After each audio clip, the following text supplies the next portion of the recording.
Why this Nigerian town never kills snakes, the shocking truth of Ogidi. In the lush hills and red soil of southeastern Nigeria lies a town shrouded in mystery, a place where tradition doesn't just live, it rules. Welcome to Ogidi, Anambra State, a town that carries a sacred secret whispered through generations. Snakes are never killed here, but why? What could compel an entire town to treat these slithering creatures not as pests, but as sacred? The answer will shake what you think you know about culture, life, and death. But first, let us step into the heart of Igbo land, a land of pride, a land of giants. Ogidi and its surrounding communities have birthed some of Nigeria's brightest minds, torchbearers of heritage and influence. Here, greatness breathes through the air. You've heard of Chinua Achebe, haven't you? Yes, the author of Things Fall Apart, the man whose words shaped African literature for the world. He was born right here, in Ogidi. The red dust of this land settled on his feet long before it reached the pages of his books. He called this place home. This isn't just a town. It's a cradle of power, of wisdom, of spiritual depth.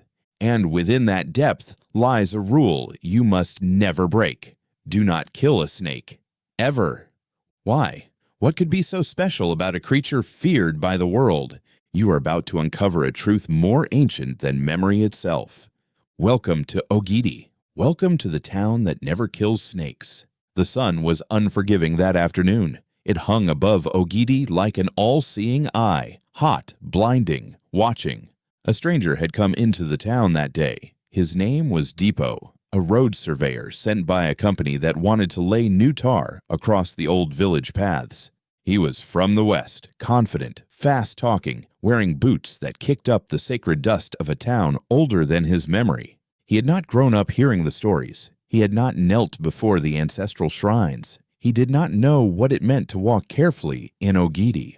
The elders had watched him with cautious eyes. They always did with outsiders, but they also believed in hospitality, so they let him move freely, offering him palm wine and cola nuts as a sign of peace. He smiled at their customs, chuckled even. "Na just snake dem dey fear," he once whispered to his assistant, not knowing that even words have ears in Ogidi. It was on the third day. Depot was walking along the edge of the sacred grove, surveying a route for a road that would never be built. He whistled an old Fuji tune, dragging his measuring chain through the dry underbrush. That's when he saw it. A python, thick as a man's arm, its scales shimmering in hues of gold and olive green, slithered calmly across the red clay road in front of him. It wasn't in a hurry. It didn't hiss. It simply glided as if it had a destination and knew that no one would dare stop it. Children saw it first. They froze. One girl gasped, dropping her calabash of water. An older boy whispered, "Ik Idu." The royal python. It was not just a snake. It was a sacred being. The python in Igbo culture, especially in Ogidi, is believed to be a messenger of the gods. Some say it houses the spirit of ancestors. Others believe it protects shrines, homes, even entire families. You do not touch it. You do not insult it. And you certainly do not raise a hand against it. But Depot, unaware or worse, unconcerned, watched the snake and grimaced. He reached for a long stick. "I know they like this kind thing a beg," he muttered. An elder sitting by the roadside called out, "No touch your stick. Leave am." Another woman shouted, panic in her voice, "Biko, hapuya, please leave it." But Depot raised the stick anyway. In one heavy swing, he brought it crashing down. Crack! The snake recoiled, twisted violently, and went still. A deathly silence fell over the village. The sound of the strike echoed like thunder, not just in the air, but in the spirits. Birds flew from trees. Children scattered. Even the goats tethered nearby began to bleat nervously. Then the elders began to gather, not to beat him, not to scold him, but to mourn. Killing a sacred python in Ogidi is not just a taboo. It is a spiritual catastrophe. Elder Okonkwo, the village custodian of tradition, removed his red cap and sat on the ground. He began to sing a dirge. Women brought white chalk. A mat was spread beside the snake's body. Libations were poured. Meanwhile, Depot stood frozen, confused by the sudden shift. "What's going on?" he asked nervously. "I just killed a snake." But the people of Ogidi knew better. "You killed an ancestor," one old woman whispered. "You struck the path of the gods," another said. "And you have opened a door that you may not be able to close," the priest added, stepping forward. The priest was a tall man, his beard white as cassava flour. Cowrie shells dangled from his staff, and his eyes burned with quiet fury. He said, "This town does not harm those who pass through it, but the land must be healed, or the land will respond." That evening, strange things began to happen. Depot's right hand, the one that held the stick, began to swell, first slightly, then grotesquely. His veins pulsed as if boiling beneath the skin. He began to sweat, hallucinate. He claimed he saw the snake again, alive, coiled at the foot of his bed, staring at him. The villagers took him to the shrine. There, under the full moon, a cleansing ritual began. A goat was brought, white, unblemished. It was slaughtered in silence. The blood was sprinkled on the ground where the snake died. Palm wine was poured. Ancient chants filled the air, old words meant to carry the apology beyond the veil. Depot, now groaning, was made to lie flat on his stomach. The priest marked his back with chalk, then pressed his staff to his spine. He whispered, "Let your spirit speak what your mouth cannot." Depot wept, not out of pain, but from fear. Fear that he had trespassed into a world he did not believe existed until now. By morning, the swelling had vanished. His body cooled. He was weak, but healed. Before the sun was fully up, he packed his bag and left, quietly, without farewell. He never returned to Ogidi. No road was ever built where that snake had died, and the villagers still remember that was the day the land spoke, and we listened. In many places around the world, a snake is a creature of fear, hissed at, hunted, and killed. But in Ogidi, the story is different. Here, a snake is sacred. A snake is not just a living creature. It is a symbol, a spirit, a whisper of the divine. And in this town, when a snake dies, the whole village mourns.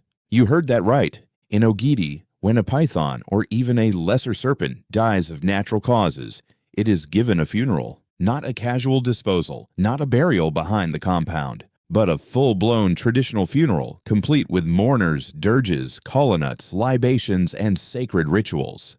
The body of the snake is wrapped in white cloth, often smeared with native chalk. It is laid on a mat, surrounded by palm fronds and clay pots filled with offerings. The town elders assemble. Women from the family compound bring yams, alligator pepper, and palm wine. A talking drum is played slowly, as if to tell the ancestors that one of their messengers has returned home. Children are made to sit quietly, and then the prayers begin. "O Spirit of the Grove, you who see what men cannot, we return you to the soil with peace. Let no wrath follow us." The snake is then buried near a sacred grove, or beside an ancestral shrine, depending on the circumstances of its death. No one steps on that ground for several days. And during this time, no noise is made at night. It is believed the spirit of the snake must walk freely back into the realm of the ancestors without disturbance. But what happens if a snake is not found dead, but killed? That, my friend, is a crisis. A serious one.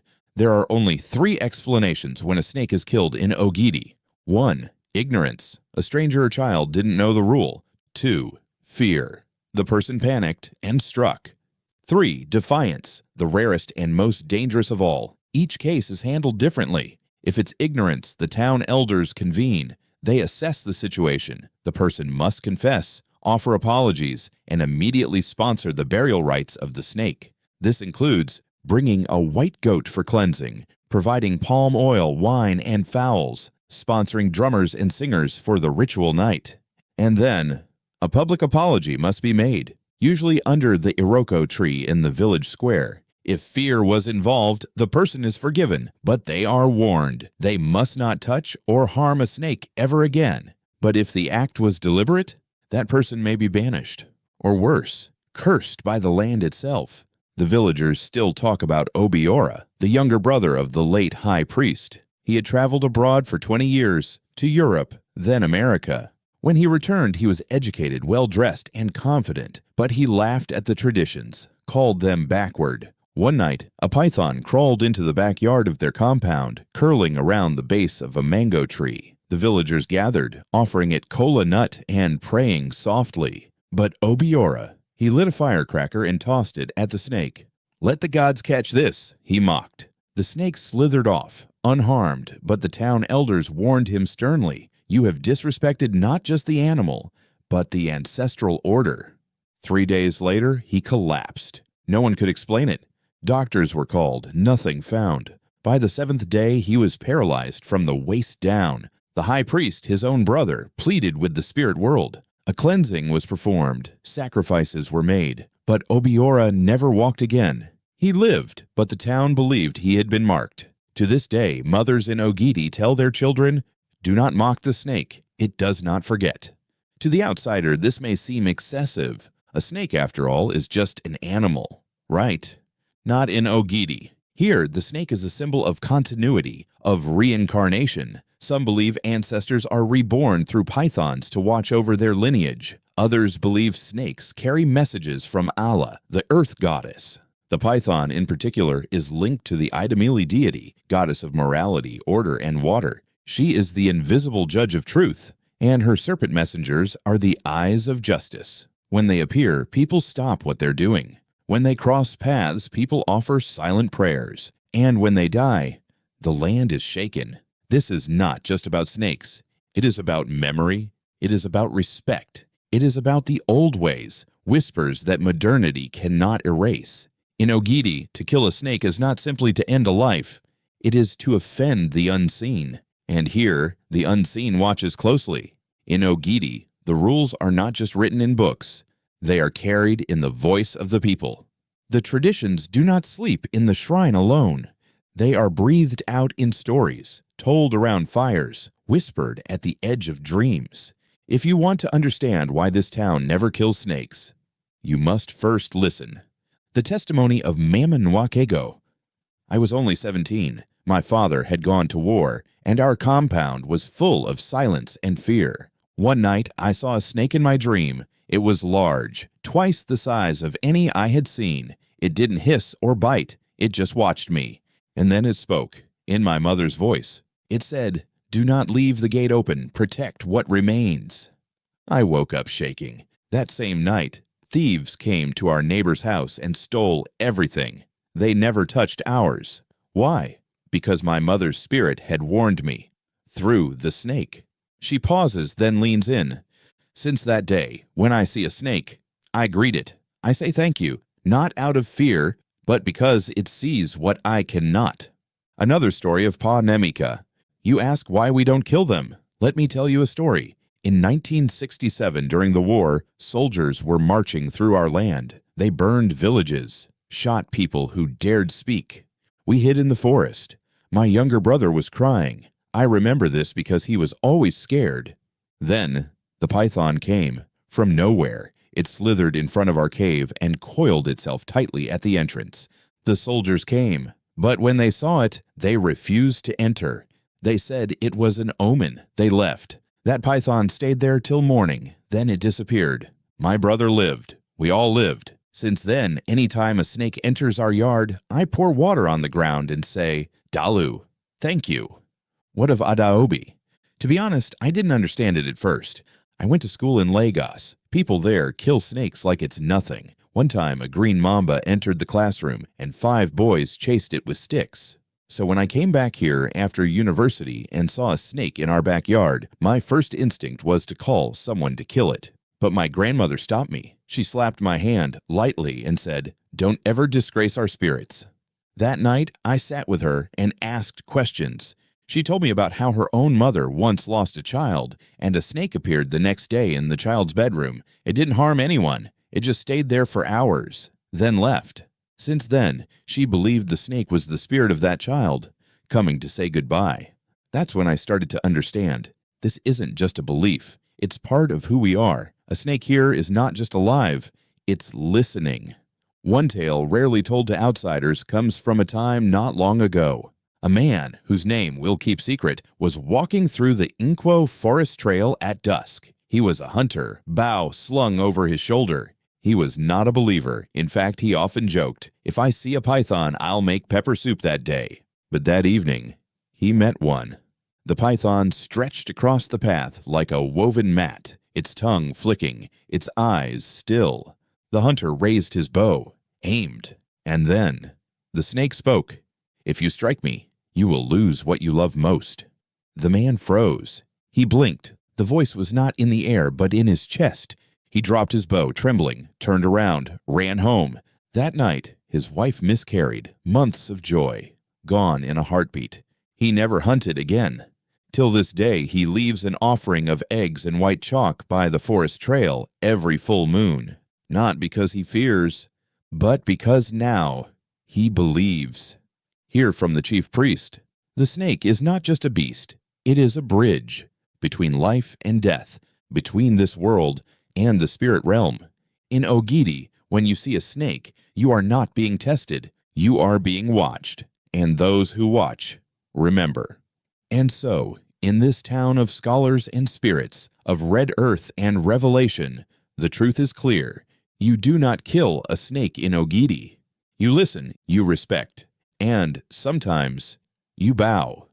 In Ogidi, not every snake walks with fangs. Some walk with warnings, some with blessings, and some with the eyes of those who've died, but never truly left. To the outside world, a snake is a danger. To Ogidi, it is sometimes the only warning you'll ever get. There is a story whispered by the shrine keepers, one that only comes out during certain moon phases. Years ago, lightning struck one of the ancient Iroko trees near the Idamili stream. People said it was a bad omen. Lightning never strikes there. That same week, a young boy from the town fell gravely ill. Doctors said it was spiritual. His mother turned to the chief priest. The priest asked her only one question. "Did your son dream of a snake?" She nodded, tearfully. She said her son had seen a python, silver, glowing, coiled at the foot of his bed, watching him. No fear, just watching. The priest went silent, then told her, "That is not illness. That is invitation." That night, a small ritual was performed. A white egg was placed in a calabash and left at the foot of the Iroko tree. The next morning, the egg was gone. The boy's fever broke. He woke with a single sentence. "The snake says I still have work to do." No one questioned it, because in Ogidi, some things are not understood. They are respected. Elders say that if a python comes to you in a dream, calm, coiled, and quiet, it is not just a dream. It is a message.